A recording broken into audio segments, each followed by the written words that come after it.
Fala galera, tudo tranquilo? Vamos que vamos? Então, vamos seguir firmes aqui. Hoje a gente vai aprofundar um pouquinho os estudos sobre o relevo brasileiro, pegando, partindo da classificação do professor Jurandir Rois, atual classificação do relevo brasileiro. O que nós vimos? Nós falamos sobre as importantes contribuições do professor Haroldo de Azevedo, do professor Aziz Absaber, que também criaram, desenvolveram e apresentaram importantes classificações do relevo brasileiro. O professor Haroldo de Azevedo foi professor do Aziz Absaber na USP, depois o Aziz Absaber foi professor do Jurandir Rois, e o professor Jurandir Rois, ele contou já com uma nova realidade tecnológica, com novos equipamentos. Ele faz parte do projeto Radam Brasil durante a ditadura civil-militar brasileira. Então, ao longo dos anos 70, ao longo dos anos 80, se desenvolveu importantes estudos utilizando tecnologias como importantes tecnologias, como imagens de satélites, sensoriamentos remotos, que levou a uma classificação mais complexa, mais detalhada do relevo brasileiro.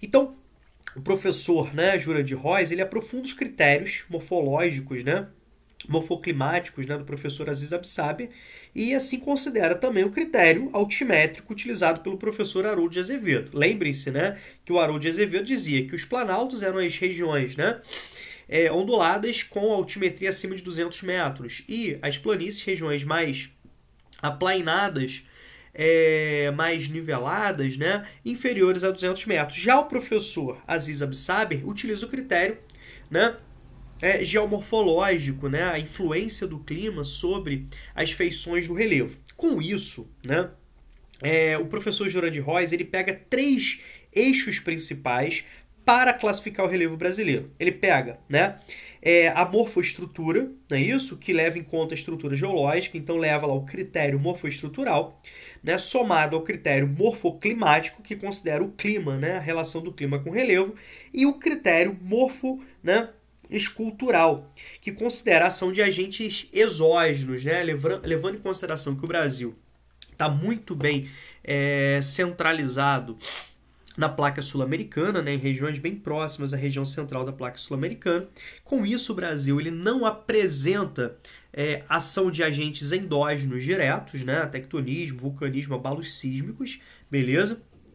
O Brasil não apresenta, por exemplo, dobramentos modernos, e ao mesmo tempo a gente precisa entender que são os agentes exógenos os principais responsáveis pela modelagem do relevo brasileiro. Então isso justifica a complexidade, a grande diversidade de formas de estrutura de relevo no Brasil. Então nós temos estruturas geológicas mais antigas, estruturas geológicas mais recentes, que são modeladas por distintas condições atmosféricas que predominam no território brasileiro, que são associadas à predominância ou à ausência de variados agentes exógenos em determinada parte. Tá certo? Isso aí nós vimos, isso aí nós estudamos, nós já entendemos os agentes intempéricos, os agentes erosivos, o intemperismo químico, o intemperismo físico, o intemperismo biológico, e a gente tem uma certa noção sobre as classificações, sobre as características climáticas do território brasileiro. Bacana? Então, partindo desse entendimento, a gente vai analisar algumas imagens, antes da gente entender um pouco da classificação do professor Jurandir Rois, ou na verdade aprofundar um pouco mais, destacar um pouco mais as contribuições do professor Jurandir Rois. Bacana? Então vamos lá.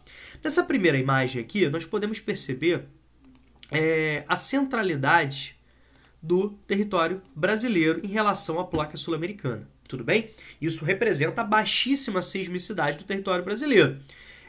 Reparem que eu falei baixa, eu não falei nula sismicidade. Lembraram? Certo?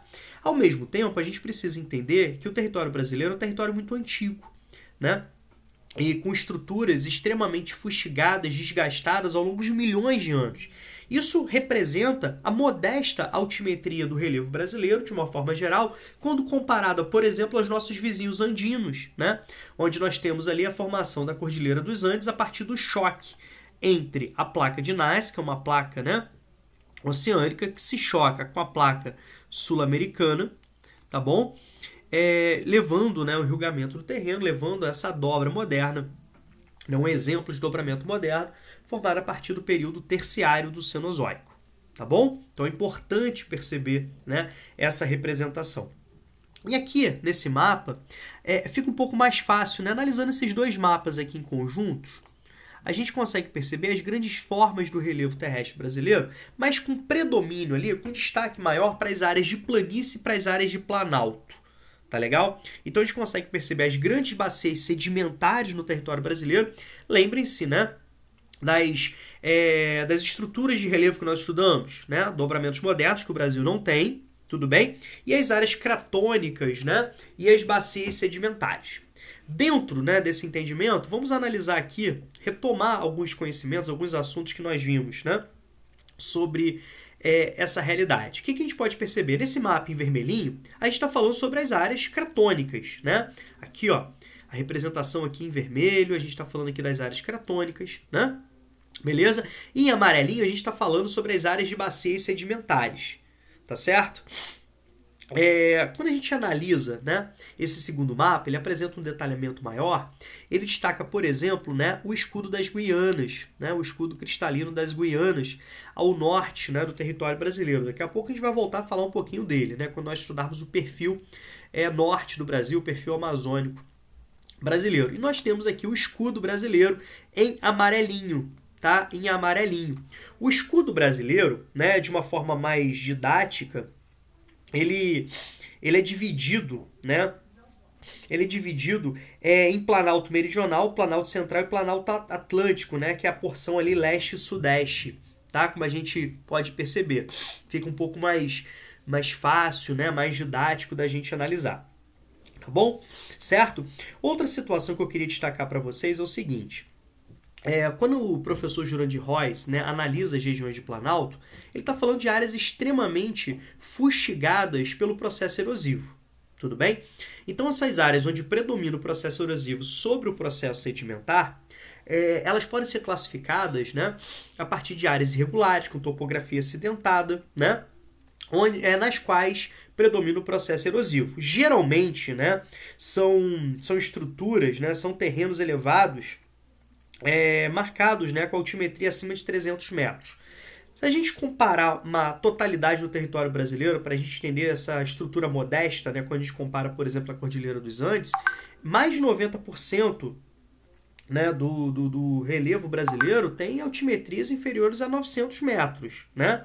E esses planaltos eles podem ter origem sedimentar, como nós estudamos, né, as áreas de chapada, né, por exemplo, o relevo tabular, né, o relevo de chapada, né, estruturas cristalinas, né, que são formadas por rochas cristalinas, essas regiões, né, de maior resistência, de predomínio, né, estruturas de rochas magmáticas e rochas magmáticas metamorfizadas, né, que tem uma importância muito grande no potencial de exploração mineral.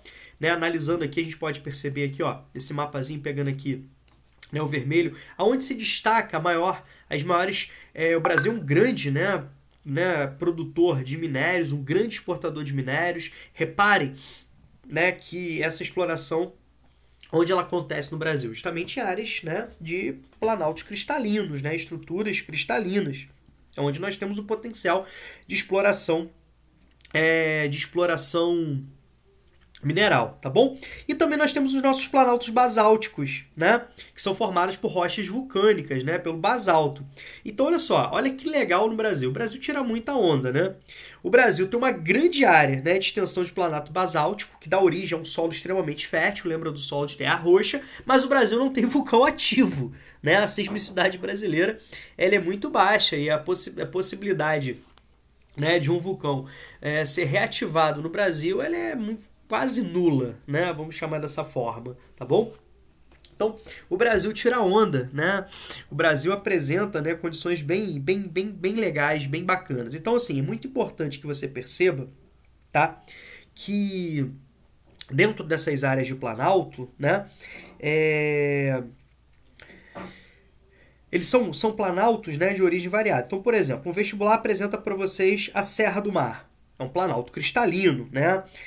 Um vestibular apresenta para vocês a Chapada Diamantina. É um planalto, mas de origem sedimentar. É importante, né, perceber isso. Uma questão fala sobre a relação entre a formação do solo, a pedogênese, o processo de formação do solo, né? Inclusive uma questão de história falando, né, sobre o século XIX, a expansão do café, a chegada dos italianos, né, e o apelido de terra rossa, terra vermelha, né, terra roxa, certo? Devido à grande presença de minerais como ferro. Então, é sempre importante, né, a gente destacar isso. Agora, falando das planícies, como a gente pode perceber aqui, ó, pegando na legenda a parte em verdinha, né, são estruturas, né, pouco irregulares, tudo bem, com bastante aplainamento, né, com predomínio de formas aplainadas, nas quais predomina o processo sedimentar. Então, as planícies são classificadas pela predominância de processos sedimentares sobre os erosivos, tá legal? E elas podem ter, né, as suas classificações, como planícies litorâneas, né, planícies fluviais e planícies lacustres. Quando a gente fala de fluviais, são planícies dos rios, né? Ó, não confunda com plu. Plu é chuva, né? No caso, precipitação. Então, tudo bem? Quando a gente fala sobre, né, médias pluviométricas, médias de precipitação, tudo bem? Beleza? Quando a gente fala sobre planícies fluviais, o regime fluvial, a gente está se referindo a rio, tá bom? Então, planícies, né? Fluviais, planícies lacustres, né? Que são planícies, né, dos lagos, bacana, e as planícies litorâneas, né? As planícies costeiras, tá legal? Então, a sedimentação constante, né, devido aos movimentos das águas do mar, dos rios, das lagoas, vão alterando, vão formando, né? Vão criando essas planícies, tá certo? E também nós temos bacias sedimentares, né, de grande importância no Brasil. Áreas onde tivemos, né, ao longo do processo geológico, transformações extremamente importantes, inclusive, né, com potencial de exploração de petróleo e gás. Tá legal? Como acontece no litoral brasileiro, com destaque aí para, né, a região da Bacia de Campos, Macaé, tá bom? Onde temos maior produção de petróleo e gás no Brasil. Nós temos também uma grande concentração de produção de petróleo no Nordeste brasileiro. E também nós temos, né, a primeira área de prospecção de petróleo, mas no caso em território, né, em continente, né, onshore, que é justamente ali no Recôncavo Baiano, pega um pouquinho de Alagoas, Sergipe, onde nós tivemos acúmulo ali de sedimentos, né, de origem orgânica com potencial de produção de petróleo, de gás. Legal? E quando a gente fala de carvão mineral, o Brasil, né, apresenta uma baixa produção de carvão mineral, sobretudo aquele com potencial de coqueificação, né? Uma grande concentração na exploração ali em Santa Catarina, Paraná, com um predomínio muito grande de Santa Catarina, como a região de Criciúma, tá? A gente pode fazer todas essas relações com o mapa, tá bom? Então, questões podem trazer essas informações, podem pedir um certo conhecimento, né, de posicionamento geográfico, né, da importância, né, sobre isso, tá bom? Beleza? Reparem que eu não citei aqui nesse primeiro momento as depressões, tudo bem? Depressão, como você vai lembrar, são justamente aquelas áreas rebaixadas em relação às suas adjacências, né? Em relação ao seu entorno. São geralmente frutos de um processo erosivo muito forte nas bacias sedimentares. Tá legal? Lembrem-se que elas são classificadas como depressões absolutas e relativas, as relativas acima do nível do mar, as absolutas abaixo do nível do mar, sendo que no Brasil não temos depressões absolutas, tá? Nós temos depressões relativas. Dentro, né, dessa revisão, dentro dessa volta aí que nós demos, destacamos alguns pontos vistos em aulas, né, variadas. Eu queria chamar a atenção para essa classificação do professor Jurandir Royce, tá bom? Você deve estar xingando, né, falando o seguinte: caramba, eu vou ter que decorar essas 28 formas de relevo, esses 11 planaltos, essas 11 depressões, essas 6 planícies. Tá certo? Então, algumas, né, como eu falei para vocês no vídeo anterior, algumas nomenclaturas, né, já favorecem o posicionamento geográfico, a localização geográfica. Outras não, tá bom? Mas, de uma forma geral, é preciso que você tenha um conhecimento, assim, mais um conhecimento básico, né, sobre essa classificação. Esse mapa, para mim, ao meu ver, é um mapa consultivo. né? Eu não decorei essas 28 estruturas de relevo, né? Algumas da gente tanto falar, da gente relembrar, utilizar, ler em questões, a gente vai decorando, né? Mas eu não tenho, né, essas 28 estruturas de relevo decorada, nem tentei fazer isso, tá? É mais um mapa consultivo de análise, mas de fato, algumas questões, né, cobram conhecimentos básicos, apresentam, né, as nomenclaturas de alguma dessas 28 unidades apresentadas. E é justamente isso que eu vou tentar apresentar para vocês, tá bom?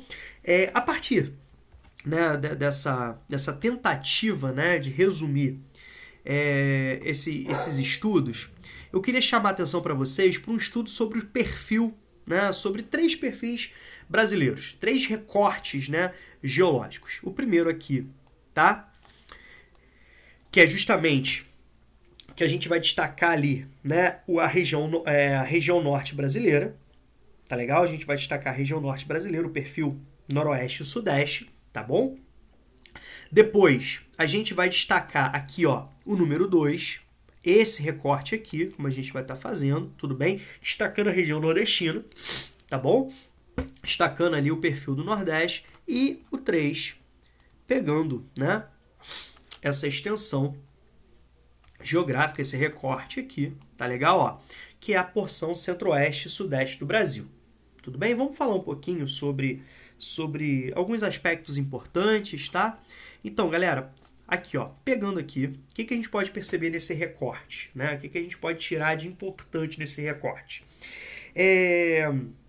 Esse corte, né, no perfil noroeste e sudeste tem cerca de 2.000 quilômetros, né? Como a gente pode perceber aqui, ó, nas informações. Tá legal? Cerca de 2.000 quilômetros de extensão. E ela se estende das altíssimas serras do norte de Roraima, na fronteira com o Brasil, com a Venezuela, Colômbia e Guiana, e se estende até o norte do estado do Mato Grosso, né?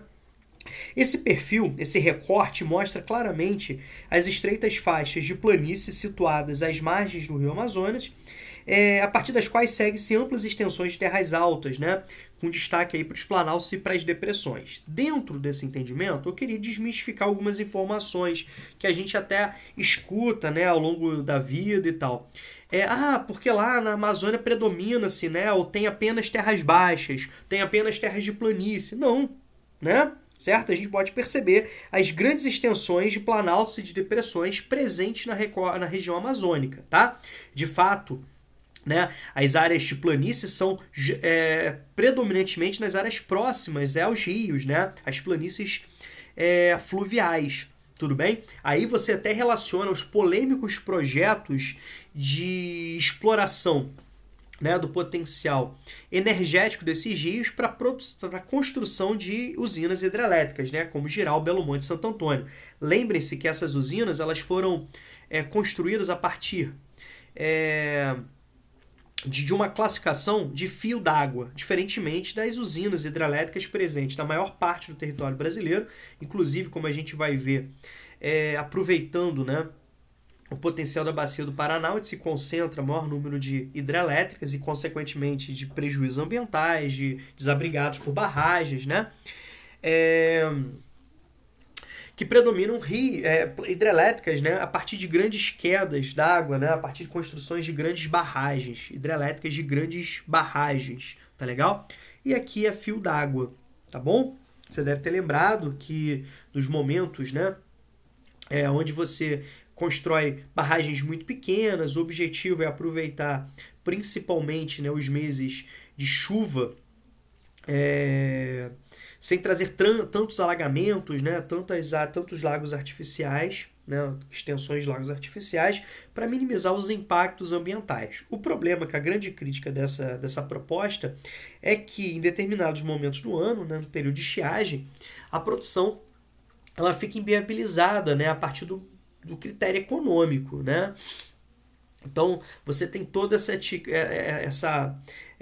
reflexão. Vale a pena? Não vale a pena? Né? Então, nesse recorte aí, né, voltando aqui para a questão, a gente está pegando, né, todas essas extensões, beleza?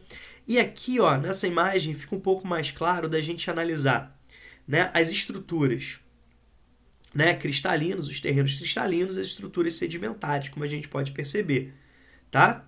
Dá uma olhada aí, por favor. Aqui, ó, predominando as estruturas cristalinas. Lembraram do símbolozinho aqui?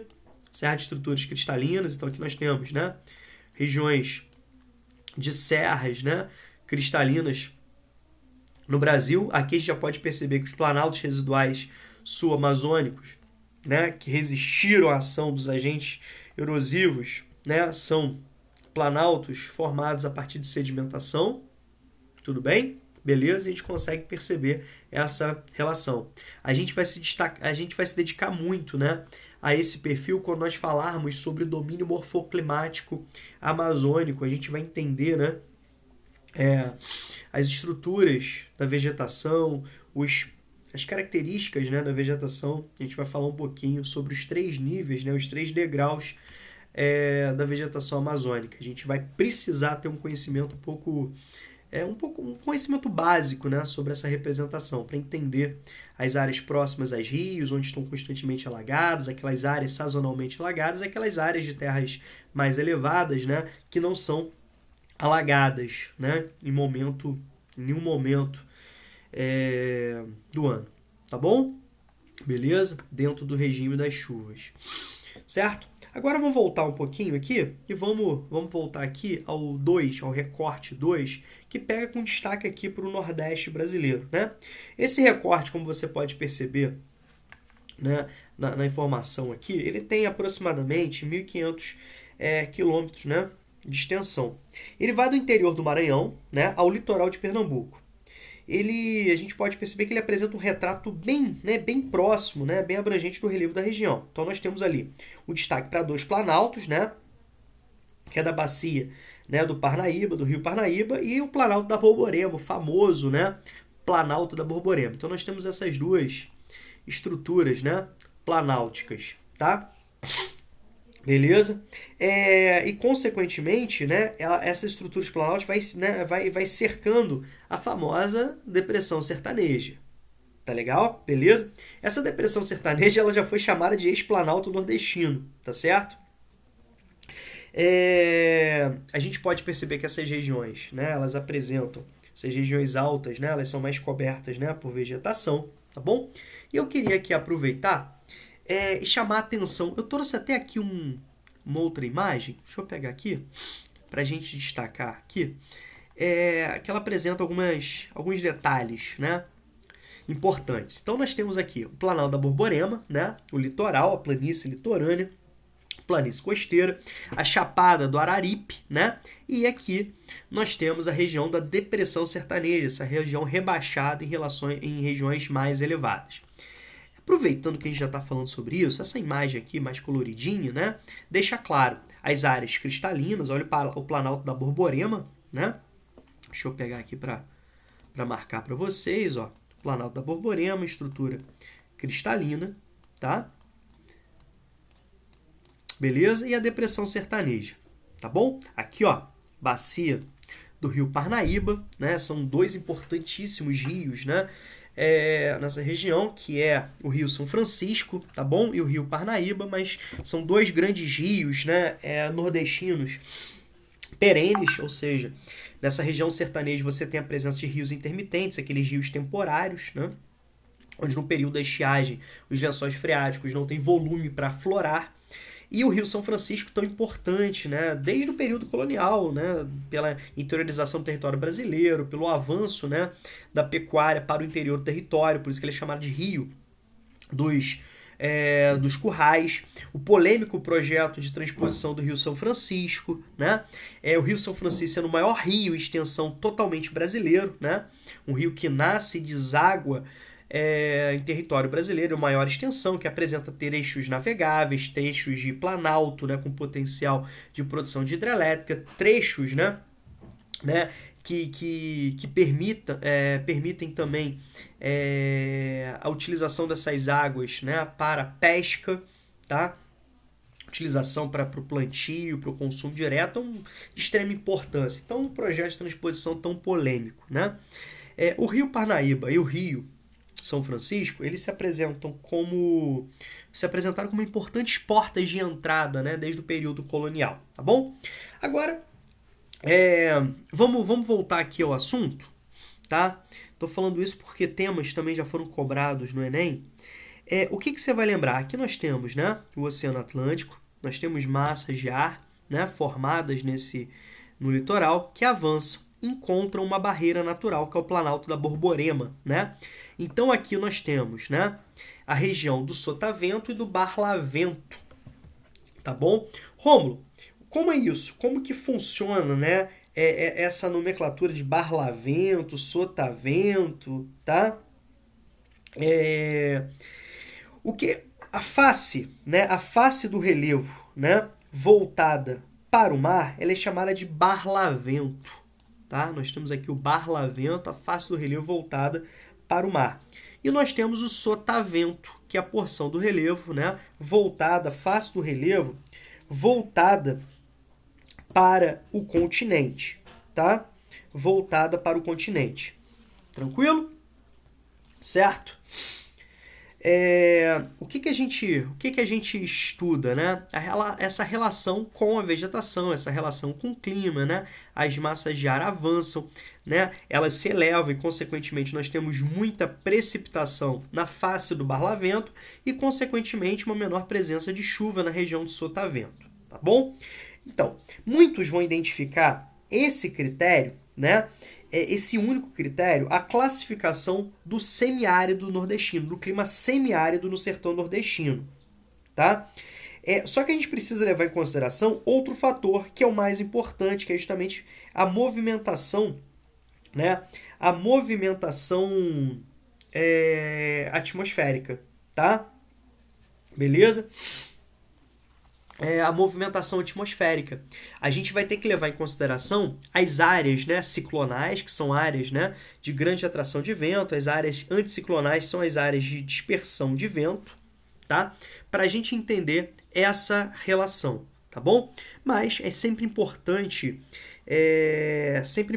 destacar também essa questão do relevo, tá? Que se torna, né, desde o período colonial, né, uma barreira natural importante a ser passada. Então, assim, fazendo essas relações, né, com história, né, essas relações que vêm desde o período colonial, isso é muito importante, né, certo? Certo? E que a gente precisa fazer essa relação, tá bom? Então, depois, num determinado momento, a gente, né, nas próximas aulas, a gente vai estudar mais aulas a seguir, um pouco mais à frente, a gente vai estudar a questão da caatinga, a gente vai estudar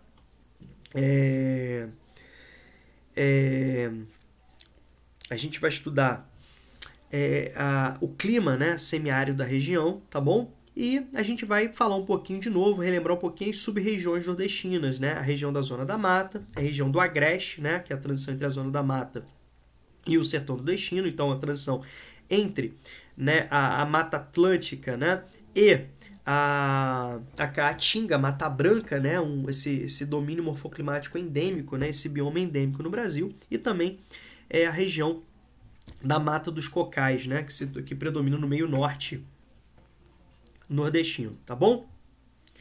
Certo? Então esse recorte aí é muito importante para a gente entender determinadas relações socioeconômicas, produtivas, né, culturais, tá? Na região, beleza? Voltando para cá, vamos pegar agora, voltar aqui, tá um pouco lento, tá? O perfil 3, tá bom? O perfil 3, que aqui a gente vai destacar um pouquinho, né, o perfil centro-oeste, sudeste brasileiro, tá bom? Então, muitas provas, né, do sul do Brasil, do nordeste brasileiro, destacam esse perfil, tá? Então a gente precisa ficar um pouquinho atento a ele, quem vai fazer prova em São Paulo, quem vai fazer prova no sul do Brasil, certo? Então, esse recorte aqui, como você pode perceber, também tem aproximadamente, né, 1.500 quilômetros, né, de extensão, tudo bem? Então ele vai do estado do Mato Grosso do Sul ao litoral de São Paulo. Apresenta altitudes aí que vão variando entre 80 a 150 metros, né? E nós temos aí a planície do Pantanal, que está quase no mesmo nível do Oceano Atlântico, tá bom? Lembre-se que o Pantanal é a maior área continental alagável do mundo infelizmente, né, com histórico de degradação, né, de políticas públicas negligentes, né, certo? Recentemente, né, nós tivemos aí, né, as queimadas do Pantanal, tá, que chocaram não somente o Brasil e o mundo, né, infelizmente. A Bacia do Paraná, né, que é formada por rios de Planalto, concentra as maiores usinas hidrelétricas do Brasil e maior volume, né, de desabrigados por barragens, tá? É uma referência bem interessante. Então nós temos aqui, ó, pegando, né, o Oceano Atlântico, nós temos aqui os planaltos, né, do Atlântico leste-sudeste. Nós temos a depressão periférica da borda da bacia do Paraná. Repare a presença, né? Aqui na bacia do Paraná, a presença de planaltos chapadas com a presença de cuestas. Lembram das cuestas? Lembram disso, não? São áreas, né? Onde que apresenta uma face escarpada, com relevo bem abrupto, e outra face de transição mais suave. Né? Isso tem a ver com a resistência variada das rochas. Né? As rochas mais resistentes resistem à ação intempérica, beleza? E as rochas, né, sedimentares são as menos resistentes, elas vão sendo, né, fustigadas, formando, né, essa relação. Então a gente pode perceber aí as cuestas, né, presentes nesse perfil topográfico, tá bom? Até a planície do Pantanal Mato-Grossense, como eu chamei a atenção para vocês, tem quase o mesmo nível altimétrico, né, do Oceano Atlântico, tá? Quase o mesmo nível, tá certo? E quando a gente falar também sobre hidrografia, dinâmica, né? Na hidrografia brasileira, a gente vai destacar, né, a bacia platina, bacana, e a gente vai estudar em separado a bacia do Paraná, a bacia do Paraguai e a bacia do Uruguai, tá bom? E a gente vai destacar, obviamente, esse potencial hídrico, né, de produção de hidrelétrica, potencial energético aí nas hidrelétricas, né, os aspectos positivos, os aspectos negativos. Não sei se vocês repararam, mas eu tive a preocupação aqui de relacionar temas variados, né, em termos de economia, em termos de sociedade, tá bom? Em termos de aspectos físico-naturais, para a gente entender um pouquinho mais esses aspectos, tá certo? Então é isso, galera. Aqui, muito obrigado, espero que eu tenha conseguido passar para vocês, né, algumas feições. Esqueci de mostrar para vocês aqui, né, a representação de estruturas cristalinas, como a gente viu, né, os planaltos da Serra do Atlântico leste-sudeste, beleza, certo? São as áreas, né, de terrenos cristalinos, e aqui nós temos a grande presença de estruturas sedimentares, inclusive, né, a presença, né, de cuestas, tá bom?